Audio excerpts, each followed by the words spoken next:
Assalamualaikum warahmatullahi wabarakatuh.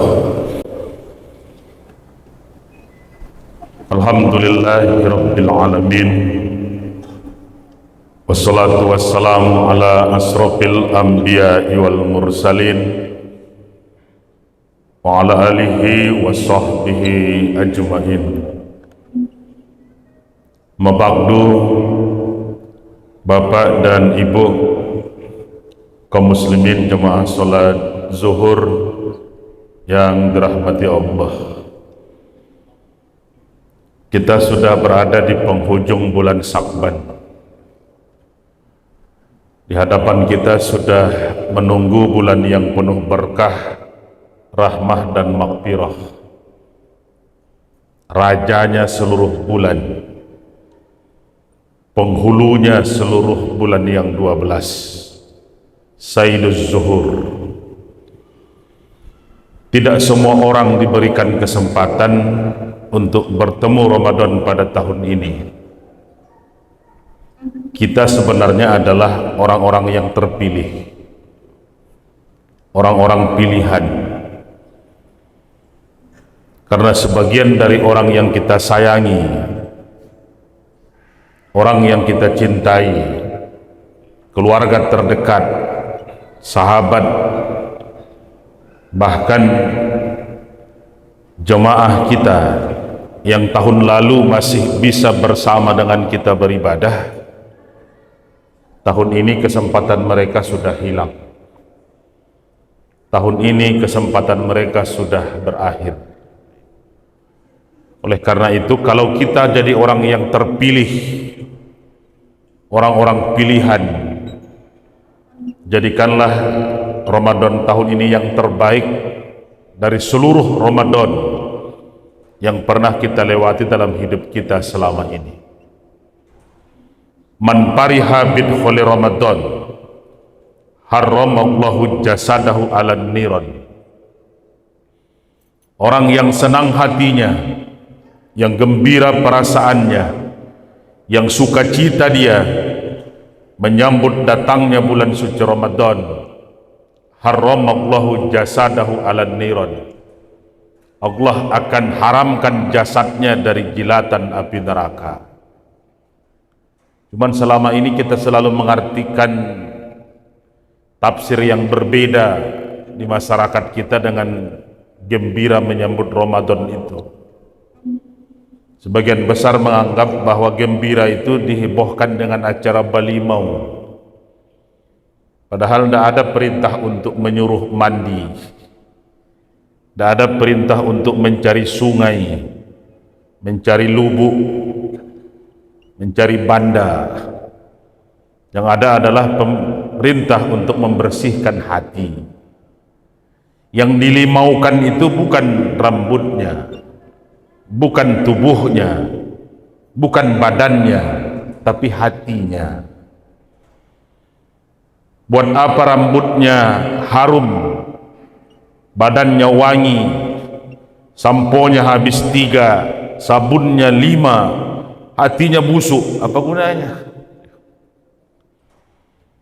Bapak saudara kalau punya kaki kotor, basuhlah. Punya tangan yang kumuh, bersihkanlah.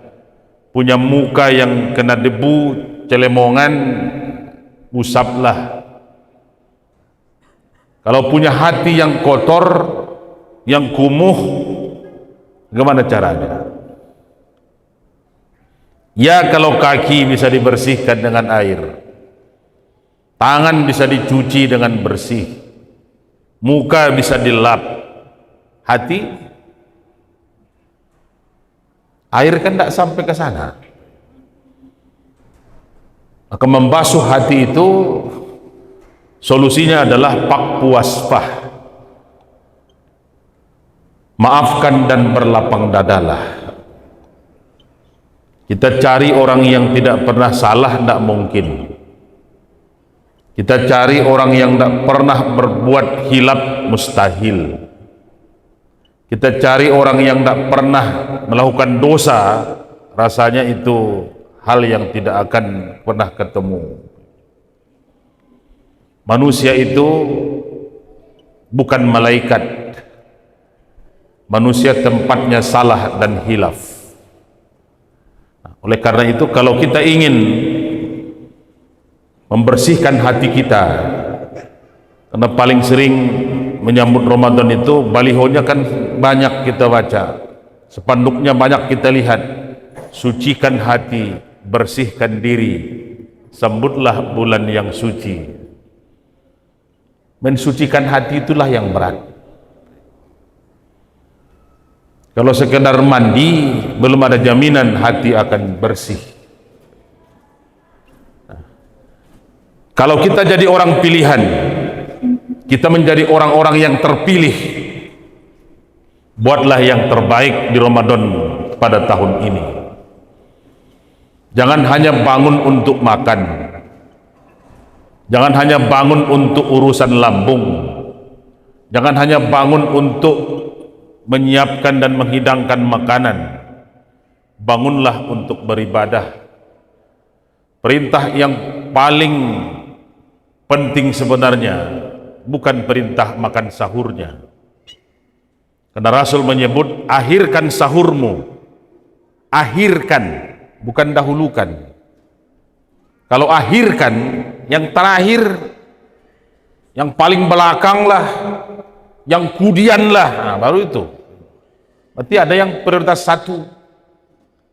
Paling tidak kita punya 5 hal kalau ingin menjadikan yang terbaik Ramadan kita. Bangunlah untuk tahajud, karena tahajudlah yang diperintahkan kepada kita di sepertiga malam. Bangunlah untuk baca Quran, karena bacaan Quranlah yang akan mampu menenangkan kita. Bangunlah untuk beristighfar, karena istighfarlah yang akan menjauhkan kita dari azab dan bencana. Ini menjelang Ramadan, hujannya tidak lama, banjirnya yang besar. Air yang turun dari langit namanya hujan. Tapi yang masuk ke rumah bapak ibu itu tidak hujan lagi namanya. Yang turun dari langit mungkin masih rahmat, tapi yang sampai di rumah, yang sampai di ladang, yang sampai di kebun, yang sampai di jalan, yang sampai di kantor, yang sampai di tempat usaha kita, itu bukan lagi rahmat. Jangan-jangan sudah masuk kategori yang kedua dan ketiga, teguran dan azab. Karena tidak seluruh yang datang itu kepada kita berbentuk rahmat. Wa ma kana Allahu liyu'azzibahum wa anta fihim. Allah tidak akan menurunkan azab selama engkau Muhammad masih ada dan hidup di tengah-tengah umatmu. Kalau Rasulullah masih hidup, bagaimanapun Abu Jahal, Abu Lahab, Abu Sofyan, Abu Umayyah, aman-aman saja itu. Rasul jadi jaminan untuk itu. Beliau rahmatan lil alamin. Nah, ketika Rasul sudah wafat, apa jaminan kita? Tinggal satu saja. Wa ma kana Allahu mu'azzibahum wa hum yastaghfirun. Al-Anfal 33. Allah tidak akan turunkan azab selama di antara kamu masih banyak yang mengucapkan istighfar, permohonan ampun kepada Allah. Tapi kalau kalah jumlah, hari ini orang terang-terangan berbuat dosa, terang-terangan berbuat maksiat. Orang tidak mau tahu dengan aturan, orang tidak mau tahu dengan undang-undang, orang bisa mempermainkan hukum, orang bisa mempermainkan jabatan, orang bisa mempermainkan harta bendanya. Lalu jangan-jangan yang beristighfar kalah jumlah dengan yang berbuat maksiat. Kalau sudah kalah jumlah, kitalah yang akan banyak mendapatkan masalah. Jumlah kalah. Dari segi jumlah tidak cukup. Wabil asharihum yastaghfirun. Ucapkanlah permohonan ampun itu, istighfarmu itu, ketika masih ada waktu sahur, ketika masih ada di sepertiga malam yang terakhir. Makanya kalau kita ingin memperbanyak istighfar, jangan hanya bangunnya untuk makan. Kalau bangun untuk makan dari ketek, kenapa itu juga? Kalau bangun untuk makan, makhluk yang lain juga banyak yang seperti itu. Rasul tidak prioritaskan untuk bangunnya untuk makan, hanya mengambil berkahnya cuma. Ambil berkah sahurmu walau seteguk air. Berarti tidak harus masak rendang 5 kilo. Puasa itu tidak berat bagi orang yang sudah biasa puasa, biasa-biasa saja itu. Di orang yang jarang-jarang puasa, yang setahun sekali puasa, ya bare, sulit, karena tidak biasa.